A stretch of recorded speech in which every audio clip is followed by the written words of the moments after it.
प्यारे बच्चों नमस्कार। आज आपका केटीसी क्लासेज में पहला क्लास है। मन में बहुत सारी बातें चल रही होगी, क्या मिलेगा, कैसे मिलेगा, पैसा डूबेगा या निकलेगा, नहीं। लेकिन कोई बात नहीं, टेंशन मत लीजिएगा, जितना आपसे वादा किए हैं उससे ज़्यादा ही मिलेगा। ठीक है, चलिए तो आज हम क्लास का शुरुआत करते हैं और ये क्लास में आपको हम बताने वाले हैं कंसेप्ट ऑफ 9 मेथड, मतलब C9 मेथड। ये नाम सुनकर आपको कुछ अजीब अजीब लग रहा होगा, क्योंकि ये आपको ना ही तो कोई बुक में, ना ही आपका सिलेबस में, ना ही कोई नोटबुक में, ना ही कोई क्लास में देखने को मिलता होगा। ठीक है, लेकिन यह जो मेथड हम यूज करते हैं वो कैलकुलेशन को कम करने के लिए करते हैं। ठीक है, अगर कैलकुलेशन कुछ लेंदी आता है उसको कम करने के लिए हम इसका यूज करते हैं। इसके अंतर्गत कैसे यूज करते हैं इसकी बात हम आगे करेंगे, लेकिन उससे पहले एक सिंपल सा एग्जांपल आपके सामने हम पेश करते हैं, है ना। जैसे मान लिया जाए कि हमसे कोई क्वेश्चन करता है कि 12 गुना 14 बराबर 8। ठीक है, लेकिन हम जिस प्रश्न में, जिस एग्जाम में हम बैठेंगे उस एग्जाम में यह जो प्रश्न होगा तो इसके साथ 4 ऑप्शन भी दिया हुआ होगा, A, B, C और D। ठीक है, मान लो A है 169, A है 168, C है आपका 172, 162, कुछ इस ढंग से ऑप्शन है 4। ठीक है, तो स्वाभाविक है बहुत सारे विद्यार्थी है सिंपल है बना लिया होगा कि 12 गुना 14 करेंगे आ जाएगा 168, 168 ऑप्शन बी में है, बी मेरा सही उत्तर हो गया।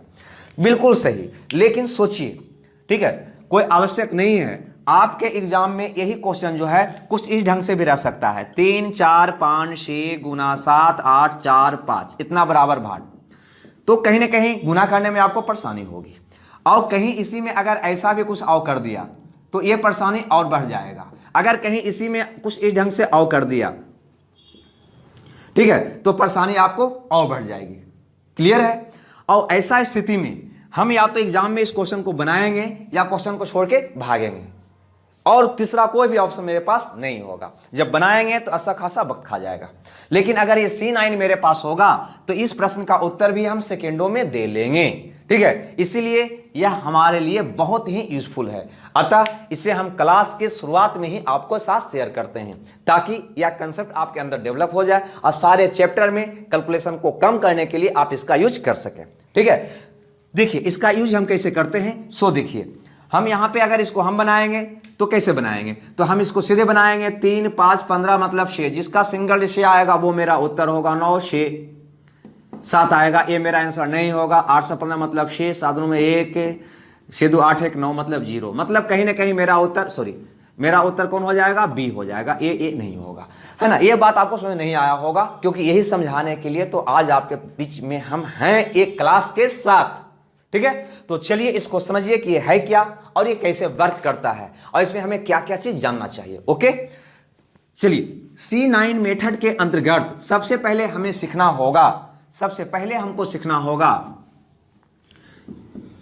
सिंगल डिजिट मान निकालना। मतलब कोई संख्या अगर हमें कोई दे दे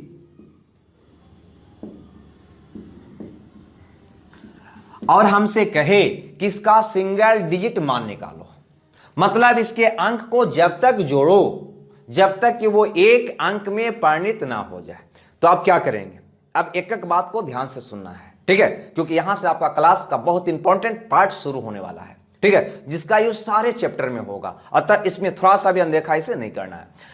तो आप क्या कहेंगे, तो आप कहेंगे कि 3 + 4 + 5 + 4 + 7 + 2 + 8 + 1 + 3 दिखाई दे रहा है ना, दिखाई दे रहा है।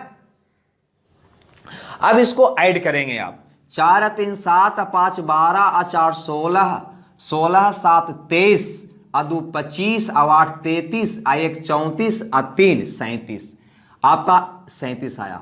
37 में पुनः 2 अंक है, तो पुनः इसको आप ऐड कर लीजिए। तो 3 और 7 को ऐड करेंगे तो 7 और 3 10 हो जाएगा। 10 में पुनः 2 अंक आया, पुनः ऐड कर लीजिए, कितना हो जाएगा, 1 हो जाएगा। मतलब ये कि ये संख्या का सिंगल डिजिट आप निकालेंगे तो कितना आएगा, 1 आएगा। कितना आएगा, 1 आएगा। ओके, लेकिन इस प्रकार से आप सिंगल डिजिट नहीं निकालेंगे। कैसे निकालेंगे, तो इसके लिए आपको याद रखना चाहिए 9 मतलब 0 और 0 मतलब 9। अपनी सुविधा के अनुसार C9 के अंतर्गत हम कर सकते हैं। क्या कर सकते हैं, 9 को 0 और 0 को 9 हम पढ़ सकते हैं। 9 मतलब 0 और 0 मतलब 9। इसका यूज करके अगर आप सिंगल डिजिट निकालते हैं तो यही आएगा, लेकिन कैलकुलेशन आसान हो जाएगा। चलिए कैसे निकालेंगे सो देखिए। तो हम यहां पे क्या करेंगे, 5 4 9 मतलब 0, 8 है 1 9 मतलब 0, 7 और 2 9 मतलब 0, 7 3 और 4 7 और 3 10 10 मतलब 1। ठीक है, मतलब 9 जहां जहां आए उसको हटाकर क्या बना दीजिए, 0 बना दीजिए। कैलकुलेशन आपको और आसान हो जाएगा। कोई बात नहीं, अगर नहीं समझ में आया हो तो एक एग्जाम्पल और आपके बीच हम ला रहे हैं। ठीक है, इससे समझिए, लेकिन ये बात ध्यान रखिएगा, 9 को 0 और 0 को 9 अपनी सुविधा के अनुसार आप कर सकते हैं। जैसे मान लीजिए 5 4 6 8 4 है। अब इसका सिंगल डिजिट हमें निकालना है, तो पहला तरीका जोड़ के भी निकाल सकते हैं, नहीं जोड़ेंगे तो ऐसे करिए, 5 4 9 मतलब 0, 814 14 14 14 मतलब 5, 5 4 9 मतलब 0। क्या आ गया इसका सिंगल डिजिट, 0 आ गया। इतना ही नहीं, इसको C9 मैंने क्यों कहा, इस पे भी थोड़ा सा विचार कर लीजिए। जैसे 3 4 5 6, सपोज मान लीजिए इसका सिंगल डिजिट हम निकालते हैं, तो आपके अनुसार 5 4 9 मतलब 0, 6 3 9 मतलब क्या आना चाहिए, 0 आना चाहिए। अगर ये संख्या में आप 9 से भागा देंगे तो सिंगल डिजिट जो आया है वही इसका भी आएगा शेष। मतलब 9 3 27 7 5, 9 8 72 3 6, 9 4 36, शेष कितना आ गया, 0। मतलब जो सिंगल डिजिट मान आएगा वो वही मान उस संख्या में 9 से भागा देने के बाद शेष के रूप में आएगा, या किसी भी संख्या में 9 से भागा देने पर शेष वही आएगा जो उस संख्या का सिंगल डिजिट आएगा। इसका मतलब यह भी हुआ कि यदि संख्या का सिंगल डिजिट मान 0 आता है, इसका मतलब वह 9 से कट जाएगा। अगर संख्या का सिंगल डिजिट मान 0 आता है, इसका मतलब वह संख्या 9 से कट जाएगा। यह बात भी आपको समझ में आ गया होगा। ठीक है, कभी कभी जब सिंगल डिजिट मान आप निकालेंगे तो माइनस में भी आ जाएगा। कैलकुलेशन में माइनस में आना नहीं चाहिए, लेकिन जब हल करने लग जाएंगे तो माइनस में भी आपका यह मान आ सकता है। जैसे मान लिया जाए इतना है, ठीक है, और इसमें से हम 2000 को या 200 को घटाते हैं।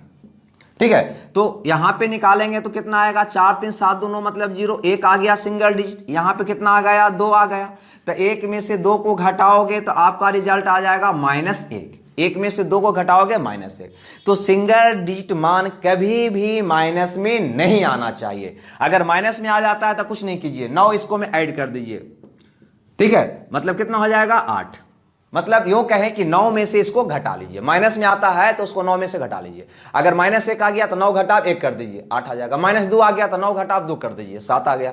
-5 आ गया तो 9 में से 5 को घटा लीजिए, 4 हो जाएगा। ठीक है, प्लस में कन्वर्ट करने के लिए इसको में 9 ऐड कर देंगे, या उस अंक को 9 में से घटा लेंगे। क्लियर है, कोई दिक्कत यहां तक नहीं। चलिए यहां तक तो हम समझ गए।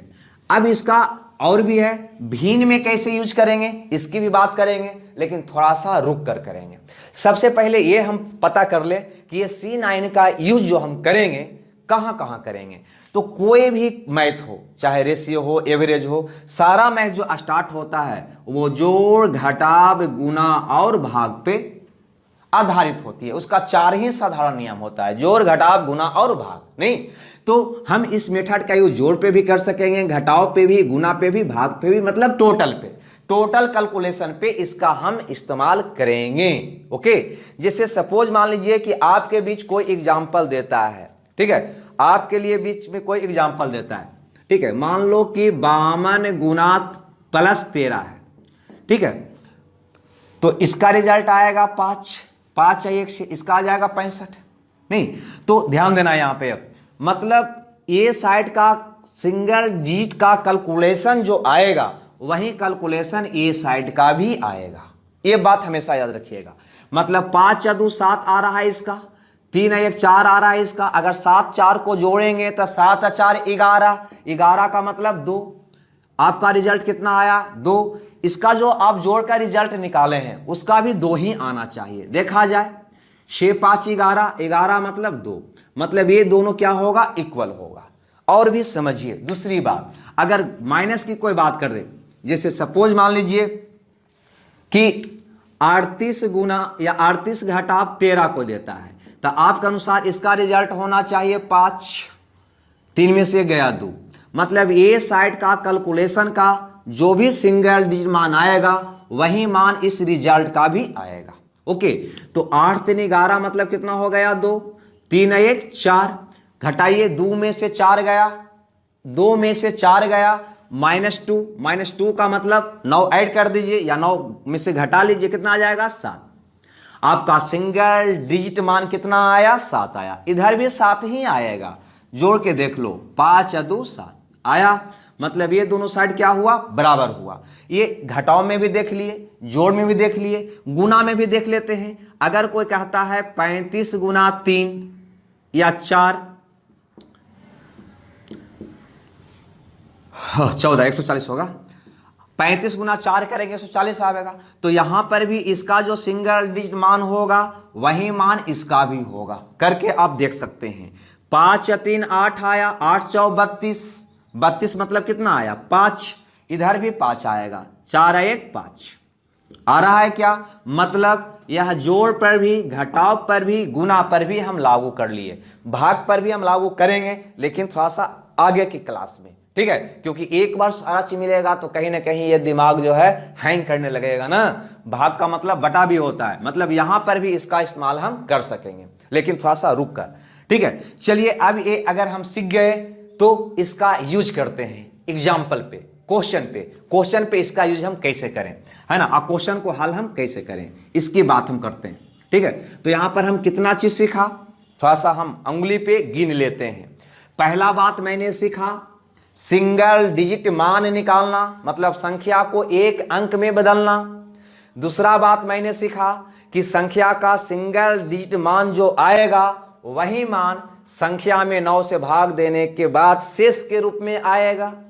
तीसरा बात मैंने सीखा कि चाहे जोड़ हो या घटाव हो या गुना हो या भाग हो, सब पर यह लागू होगा।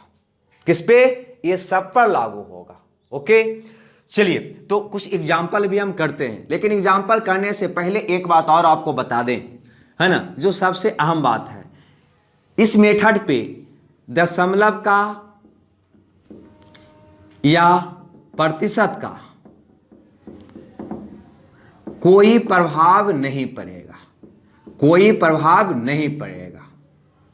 ये भी बात आपको इसके साथ साथ याद रखना है कि अगर दशमलव की बात आ गया या प्रतिशत की बात आ गया तो हमको घबराना नहीं है, उसको अनदेखा करके चलेंगे, ऐसा मानेंगे कि प्रश्न में दशमलव या प्रतिशत है ही नहीं। कैलकुलेशन के वक्त जैसे मान लो कोई हमसे कहता है 575% का सिंगल डिजिट क्या होगा, तो हम प्रतिशत को भूल जाएंगे। क्यों भूल जाएंगे, क्योंकि प्रतिशत का मतलब होता है बटा में 100, अब बटा में जो ही 100 हो गया तो इसका सिंगल डिजिट आ जाएगा 1।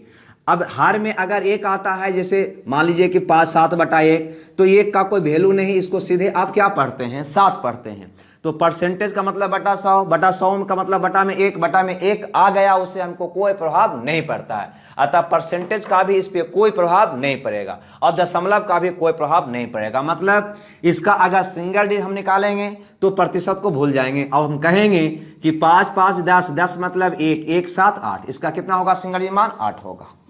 ठीक है, कोई दिक्कत नहीं। अगर इसमें दशमलव भी रहता तब भी इसका भी हम 8 पढ़ते, क्योंकि ना दशमलव को देखेंगे और ना ही प्रतिशत को देखेंगे, ये दोनों को मानेंगे कि है ही नहीं। ओके, चलिए ये बात भी आपको क्लियर हो गया होगा। चलिए तो आते हैं कुछ एग्जाम्पल पे, ठीक है, कुछ एग्जाम्पल कर लेते हैं, उसके बाद नेक्स्ट क्लास में हम भिन्न के बारे में चर्चा करेंगे, या आज अगर वक्त मिला तो आज ही कर लेंगे। ओके, तो चलिए शुरुआत करते हैं आज के सेशन का पहला क्वेश्चन।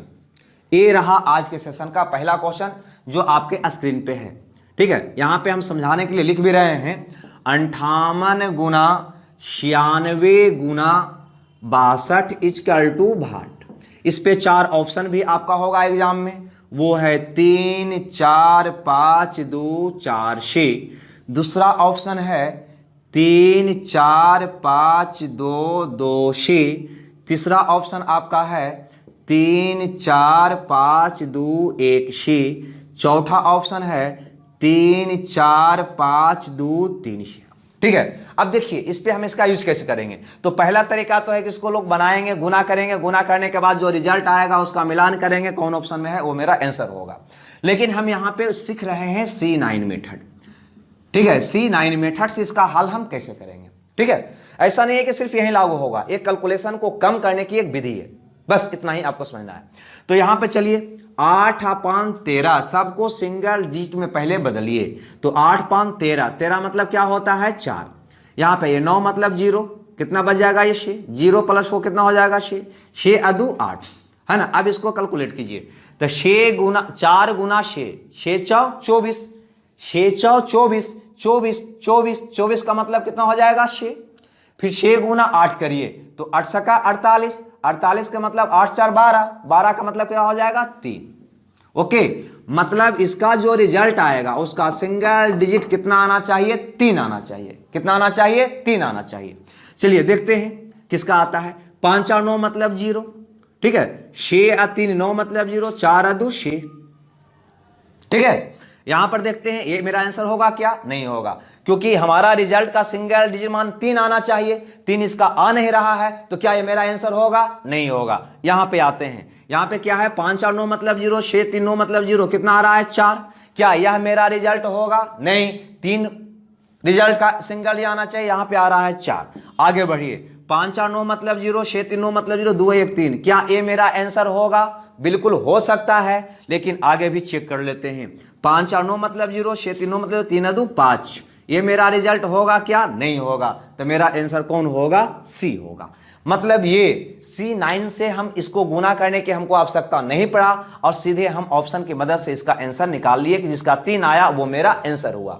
वह आपके मन में क्या चल रहा है हम समझ रहे हैं। आपके मन में चल रहा होगा कि ये 3 अगर 2 ऑप्शन में आया होता तो क्या करते, 3 ऑप्शन में आया हुआ होता तो क्या करते। नहीं, कुछ ऐसा आपके मन में चल रहा होगा, लेकिन सब्र रखिए, उसका भी निदान हम करेंगे। लेकिन पहले इस तरीका को, है ना, सब्र रखकर, है ना, सीखिए। उसके बाद चलिए नेक्स्ट क्वेश्चन देखते हैं। आज का नेक्स्ट क्वेश्चन बहुत आसान सा है, सब जानते भी होंगे कि 14 का क्यू बराबर भाट, 14 का क्यू बराबर भाट। पहला ऑप्शन आपके बीच है 2 5 4 4, बी ऑप्शन है 26 44, सी ऑप्शन है 27 44, डी ऑप्शन आपका है 28 44। मतलब कुछ इस ढंग से ऑप्शन है। अब आपको बताना है कि कौन सा आंसर मेरा सही होगा। तो कुछ नहीं, यहां पे आइए, पहले इसका सिंगल डिजिट निकालिए। 4 1 5, 5 का पावर 3 करना है, मतलब 5 25, 7 7 5 35, मतलब कितना हो जाएगा 8। इसका सिंगल डिजिट कितना हो जाएगा 8। ये प्रैक्टिस पे आपका डिपेंड करेगा, जितना इसका प्रैक्टिस करेंगे उतना ही आपको फायदा करेगा।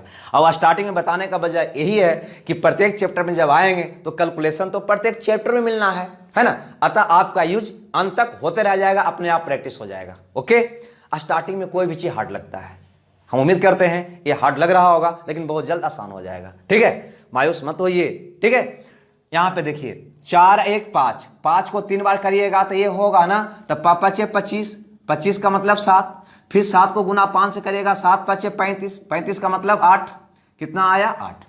आगे बढ़िए, मतलब आपका जो भी रिजल्ट रहा होगा उसका सिंगल डिजिट मान 8 आना चाहिए। देखा जाए किसका सिंगल डिजिट मान 8 है, तो 5 4 9 मतलब 0, 4 2 6, ये में आपका आंसर नहीं हो सकता है, क्योंकि जो भी इसका रिजल्ट रहा होगा उसका सिंगल डिजिट मान 8 ही रहा होगा, 8 ही होना चाहिए। ठीक है, यहां पे चलिए 4 6 2 8 4 12, 12 मतलब 3 4 7, ये भी आपका आंसर नहीं होगा। 7 2 9, 9 मतलब 0 होता है, 4 4 8, यह उत्तर आपका हो सकता है। आगे बढ़िए, है ना, यहाँ पे 8 2 10, 10 मतलब 1, 10 10 ऐसे कर देना है, अंक को जोड़ लेना है।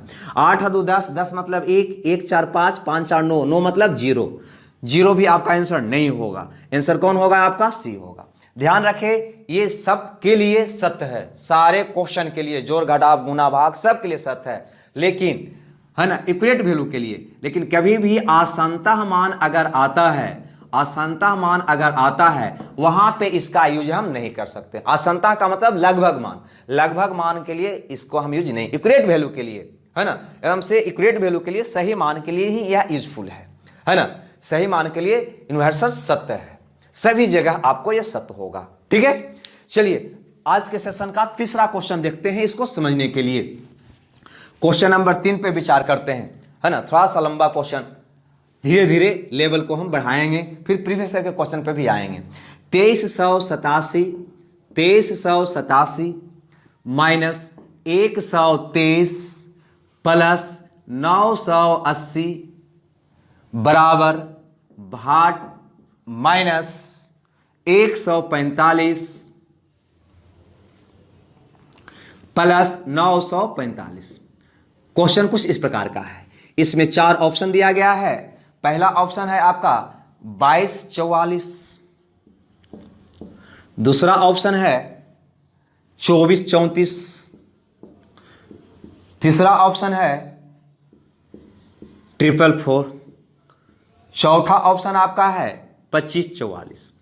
ठीक है, इसमें इस नियम को सीखते हैं। ठीक है, प्रैक्टिस मेन चीज है। अब बहुत आसान है। अब सोचिए, अगर ऐसे कैलकुलेशन करके बनाएंगे इस क्वेश्चन को तो अच्छा खासा वक्त ले लेगा, नहीं लेगा क्या? हम हकीकत से मुलाकात करेंगे, मतलब क्लास की सुबह नहीं, एग्जाम हॉल में हमें बैठना है और वहां पे एग्जाम देना है, वहां पे इसका यूज करना है। इसलिए हम लोग ऊपर ऊपर नहीं चलेंगे। ठीक है, जो भी पढ़ेंगे ठोस पढ़ेंगे। यहां पर गौर करिए, देखने से पता चल रहा है 7 2 9 मतलब 0, 8 3 11 मतलब कितना हो जाएगा 2, 3 2 5 1 6, 9 मतलब 0 कितना हो जाएगा 8, यहाँ पे 5 और 9 मतलब 0 कितना हो जाएगा 1, 9 मतलब 0, 5 और 9 मतलब 0। ये मेरा सिंगल डिजिट मान आ गया। ये निकालने का प्रैक्टिस आपको हो जाएगा धीरे धीरे। अगर दिक्कत है तो शुरू से फिर एक बार देख लीजिएगा आप क्योंकि ये बहुत मेन चीज है सारे चैप्टर के लिए। जिस प्रकार से जोड़ घटाव गुना भाग मेन है, उसी ढंग से C9 भी आपके लिए बहुत ही मेन पार्ट है। अतः इसको जरूर प्रैक्टिस करिएगा। अब यहां पे गौर करिए, यहां पे आप देखिएगा तो यहां पे कैलकुलेशन कर रहे हैं तो 2 - 6 प्लस 8, 2 - 6 प्लस 8 के रूप में बदल गया मेरा सिंगल बदलने से। तो हल करिए, 8 2 10, 10 में से 6 गया 4 बराबर भाट माइनस 1, क्योंकि 1 प्लस 0, 0 का मतलब 0 ऐड करोगे तो 1 ही ना रह जाएगा। मतलब भाट का मान आ गया -1 को इधर लाइएगा तब +1 हो जाएगा, 4 1 5। मतलब जो भी मेरा इसको हल करने के बाद रिजल्ट आया होगा लंबा चौड़ा, उसका भी सिंगल डिजिट वैल्यू जो होगा वो कितना रहा होगा 5 रहा होगा। बस यहां पे देखिए किसका 5 आता है और किसका 5 के अलावा आता है। तो यहां पे देखते हैं 2 2 4, 4 8, 4 12 मतलब 3, इसका 5 नहीं आ रहा है। अतः इसका हल ये हो ही नहीं सकता है, किसी भी कीमत पे नहीं हो सकता है। यहां पे देखिए 4 3 7 2 9 मतलब 0, इसका आ रहा है 4, है ना। आना चाहिए था 5, ये भी नहीं होगा। यहां पर देखिए 4 3 12, 12 मतलब 3 2 5, है ना। ये इसका हल हो सकता है। यहां देखिए 5 और 9 मतलब 0, 4 2 6, ये भी इसका हल नहीं हो सकेगा। मतलब सिर्फ और सिर्फ आपका आंसर कौन होगा? सी होगा, है ना। ये बात मत समझिएगा कि ये मतलब इसको हम हल कर रहे हैं, सिर्फ उत्तर निकालने का एक टेक्निक यूज कर रहे हैं, है ना। क्योंकि हमें पता है कि किसी भी संख्या का चाहे जोड़ हो, घटाव हो, गुना हो, ठीक है, नोट करना है क्या, चाहे जोड़ हो, घटाव हो, गुना हो, उसको कैलकुलेशन अपने ढंग से करने के बाद जो भी रिजल्ट आएगा उसका सिंगल डिजिट मान वही आएगा जो कैलकुलेशन में सभी संख्या को सिंगल डिजिट में बदलने के बाद जो कैलकुलेट करके लाओगे वही होगा और उसी के आधार पे उत्तर होगा। मतलब इसका जो रिजल्ट आया होगा उसका सिंगल डिजिट मान भी 5 ही होना चाहिए, ठीक है। उसके आधार पे इसका आंसर किया, ठीक है। चलिए 4 नंबर का क्वेश्चन क्या कहता है भाई। तो ये 4 नंबर का क्वेश्चन कुछ इस ढंग का है जो आपके स्क्रीन पे भी है। 501 गुना 1001 माइनस 333 गुना 77 प्लस 22 बराबर भाट गुना 11। 4 ऑप्शन है यहां पे। पहला ऑप्शन है 4 3 5 5 7 0, दूसरा ऑप्शन है 4 5 4 1 2 7, तीसरा ऑप्शन हमारा है 5 7 2 2 4 0, चौथा ऑप्शन है 3 6 6 5 2 0। ठीक है, देखा जाए क्या होगा।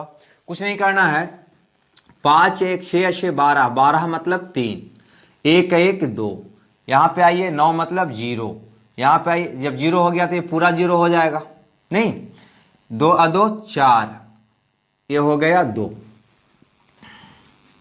हल करिएगा तो क्या होगा, 3 दूनी 6 माइनस 0 प्लस 4, तो ये प्लस 4 हो जाएगा बराबर, सॉरी 3 दूनी 6, 6 और 4 10 मतलब 1 बराबर भाट गुना 2, या भाट बराबर आप कहोगे 1/2। ठीक है, तो ऐसा आप भिन्न में अभी परिवर्तित मत करिएगा। हम चूंकि भिन्न की भी बात करेंगे लेकिन अगला क्लास में करेंगे। ऐसा होता है तो ऊपर नीचे हम 5 से गुना कर लेते हैं, मतलब इसका कितना हो जाएगा, 5 हो जाएगा। लेकिन अभी इसकी बात हम नहीं करेंगे। ठीक है, क्या करेंगे कि हमारा भाट का मान बताना है। अब भाट का जो भी मान होगा उसमें अगर हम 2 से गुना करेंगे तो 1 आना चाहिए, मतलब ये ऑप्शन ही तो भाट है, मतलब इसको में अगर हम 2 से गुना कर दें तो कितना आना चाहिए, 1 आना चाहिए। हम चेक कर लेते हैं। ठीक है, तो यहां पे चेक करते हैं तो 5 और 9 मतलब 0, 5 3 8 7 15, 15 मतलब 6 दूनी 12, ये 3 आएगा, आना कितना चाहिए 1। ये मेरा उत्तर नहीं होगा। तो यहां चलिए 5 और 9 मतलब 0, 7 दूनो मतलब 0, 4 1 5, 5 दूना 10, 10 मतलब 1, 1 आ रहा है, तो ये उत्तर मेरा हो सकता है। यहां पे भी चेक कर लेते हैं, 7 दूनो मतलब 0, 5 और 9 मतलब 0, 2 दूनी 4, है ना, 1 आना चाहिए, 4 आ रहा है, ये भी मेरा आंसर नहीं होगा। 6 3 9 मतलब 0, आगे बढ़िए तो 5 2 7 8 13, 13 मतलब 4, 4 दूनी 8, ये भी मेरा आंसर नहीं होगा। कौन आंसर होगा, तो सिर्फ और सिर्फ कौन होगा, बी होगा। ठीक है, कौन होगा, बी होगा। क्योंकि भिन्न की भी बात हम करेंगे, भाट बराबर 1/2 इसकी बात हम करेंगे लेकिन अगला क्लास में करेंगे। ठीक है, अभी जिस मेथड से हम बना रहे हैं उसी मेथड से बनाएंगे इसको। ठीक है, क्यों नहीं करेंगे आगे हम बताएंगे आपको। चलिए तो इस सेशन को आगे बढ़ाते हैं और अब देखते हैं कि दशमलव अगर हो, परसेंटेज अगर हो तो उसको कैसे हल करेंगे। हम पहले बता चुके थे कि C9 का प्रभाव चाहे दशमलव हो या प्रतिशत हो उस पर नहीं पड़ता, मतलब दशमलव या प्रतिशत दिखाई दे तो आप उसको इग्नोर कर देना, उसको नहीं देखना है, नहीं समझना है कि उसमें दशमलव है या प्रतिशत, और हल कर देना है। जैसे इस पे एक एग्जाम्पल करते हैं, ये रहा 5वां क्वेश्चन। ये कहता है 1.96 गुना 1.96 प्लस 1.04 गुना 1.04 माइनस 2.08 गुना 1.96 इक्वल टू भाट, है ना। इस पे 4 ऑप्शन हमारा दिया हुआ है।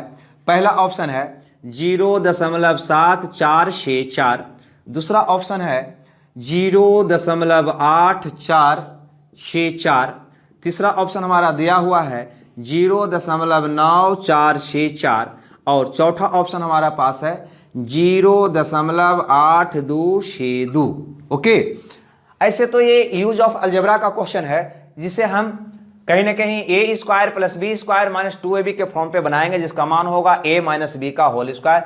मतलब इसमें से घटाएंगे, 6 में से 4 गया 2, 9 में से 0 गया 9 दशमलव इतना का होल स्क्वायर करेंगे, वो मेरा आंसर आ जाएगा।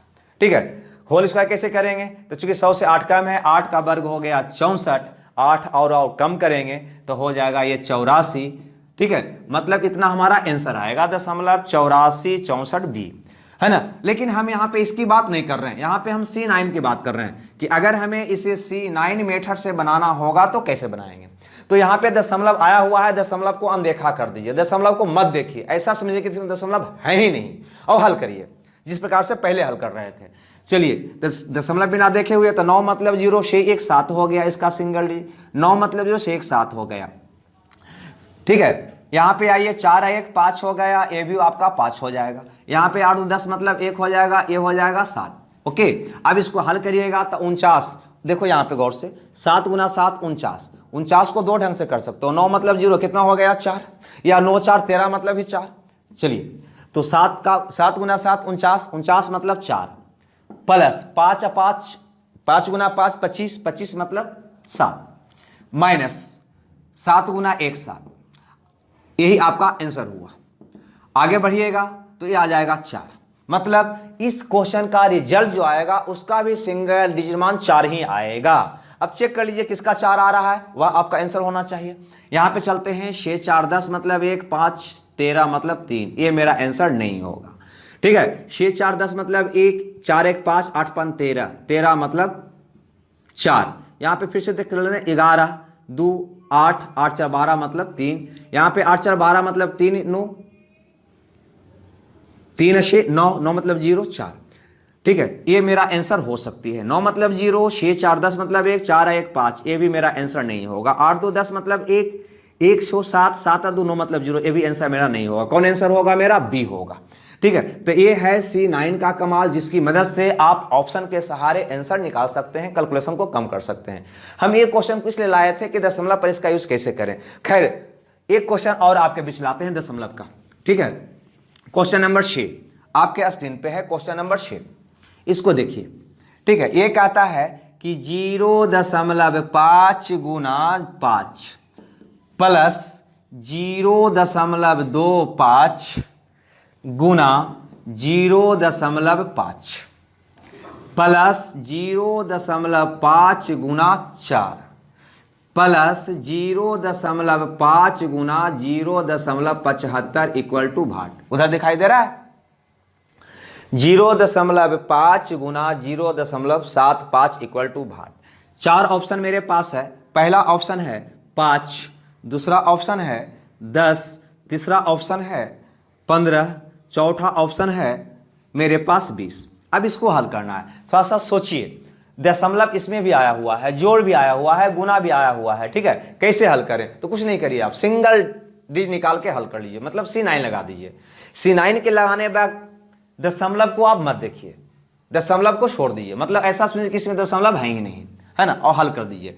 तो 5 25, 25 मतलब 7, 5 2 7, या ऐसा करते हैं 5 2 7, 7 गुना 5, यहां पर देखिए 5 2 7, ये आ गया 5, तो 7 5 35, 35 मतलब कितना हो जाएगा? 8 हो जाएगा। यहां पे आते हैं 5 4 20, 20 मतलब हो जाता है 2। यहां पे आते हैं तो 7 5 12, 15 मतलब 6।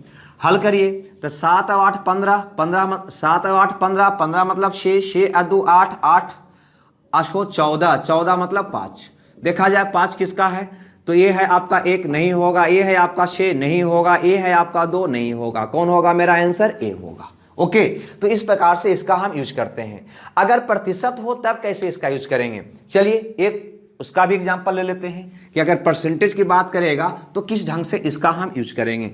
चलते हैं क्वेश्चन नंबर 7 में। ठीक है, ये 7 नंबर का क्वेश्चन कहता है 31% ऑफ 260 गुना भाट इक्वल टू 12896। ठीक है, ऑप्शन 4 है मेरा। पहला ऑप्शन है 150, दूसरा ऑप्शन है 140 और तीसरा ऑप्शन है 160, चौथा ऑप्शन हमारा है 180। ठीक है, हमने पहले बोला है कि चाहे दशमलव हो या प्रतिशत हो, उस पर C9 का कोई इफेक्ट नहीं पड़ेगा। मतलब दशमलव या प्रतिशत दिखाई दे तो आप उसको अनदेखा कर दीजिएगा, मतलब ऐसा मान लेना है कि उसमें दशमलव परसेंटेज है ही नहीं और C9 लगा देना है। यहाँ पे प्रतिशत आया है, इसको भूल जाइए। तो क्या होगा? 3 1 4, यहाँ पे 6 2 8, तो 8 4 32, 8 4 32 का मतलब क्या होगा आप समझ रहे होंगे? 5 होगा। तो यहाँ से यहाँ तक हो गया 5 गुना भाट बराबर, इधर आइए, इधर आइएगा तो 9 मतलब 0, 6 2 8 है, 9 मतलब 0, क्या बच गया? 8। मतलब भाट का मान आ गया 8/5। ठीक है, जब भिन्न में जब कैलकुलेशन आती है तो हम कैसे करते हैं इसकी बात अगले क्लास में हम करेंगे, लेकिन फिलहाल हम प्रतिशत को समझाने के लिए एग्जाम्पल लिया था, है ना, और भिन्न की बात हम अगले क्लास में करेंगे। हम करते क्या है कि नीचे 5 आता है तो ऊपर से 2 से गुना कर देते हैं। 8 दूनी 16 मतलब होगा 7, मतलब जिसका 7 आएगा वो मेरा आंसर होगा। 5 1 6 आ रहा है, मेरा आंसर नहीं होगा। 4 1 5 आ रहा है, ये भी मेरा आंसर नहीं होगा। 6 1 7 आ रहा है, यह मेरा आंसर हो जाएगा। 8 1 9 मतलब 0 आ रहा है, ये आंसर नहीं होगा। ठीक है, हम समझ रहे हैं आपका प्रॉब्लम कि ये कैसे किए, लेकिन इसकी बात हम अगले क्लास में करेंगे, बहुत जस्ट करेंगे। अगर ये भिन्न का कंसेप्ट अगर ना भी होता तब भी हम इसको बना लेते हैं। देखो कैसे बनाते, इसकी बात हम यहाँ पे कर देते हैं। ठीक है, ये ऑप्शन ए था, ये हमारा बी था, ये हमारा सी था, ये हमारा डी था। अगर ये भिन्न का कंसेप्ट ना भी रहेगा तो क्या करते आप? ये करते कि यहाँ तक तो कैलकुलेशन बिल्कुल आप कर लेते, ठीक है, यहां तक कैलकुलेशन कर लेते। अब यहां पे करते क्या कि भाट का मान आपसे पूछा गया है और भाट में 5 से गुना करने पे कितना आना चाहिए, 8 आना चाहिए। भाट का मान आपसे पूछा गया है, भाट में 5 से गुना करने पे कितना आना चाहिए, 8 आना चाहिए। अब भाट यही तो चारों में से कोई ना कोई है, अतः इसमें अगर हम 5 से गुना करेंगे तो हमारा 8 सिंगल डिजिट आना चाहिए ना, जो उसका 8 आएगा वो मेरा आंसर होगा। तो 5 1 6 6 5 30, 30 मतलब 3, ये मेरा आंसर नहीं होगा, 8 नहीं आया। यहां पर चलिए 4 1 5 5 25, 25 मतलब 7, 8 पुनः नहीं आया, ये भी नहीं उत्तर होगा। 6 1 7, 7 5 35, 35 35 35 का मतलब क्या होता है 8, ये 8 आ गया, ये उत्तर होगा। 8 1 9, 9 मतलब 0, 0 में 500 गुना करिएगा 0 हो जाएगा, तो ये भी आपका उत्तर नहीं होगा। ठीक है, लेकिन फिर भी हम इसकी बात, भिन्न की बात हम नेक्स्ट क्लास में करेंगे। जब तक के लिए इसे आप जरूर देखें और बार बार देखें, जब तक देखें कि जब तक फुल्ली कंसेप्ट आपका दिमाग में सेट नहीं हो जाता है ना। नोट करने की आवश्यकता ना पड़े, इतना बार इसको देखें। ठीक है, तो मिलते हैं यही नई जोश और उमंग के साथ अगला क्लास में। जब तक के लिए धन्यवाद। Okay, bye bye.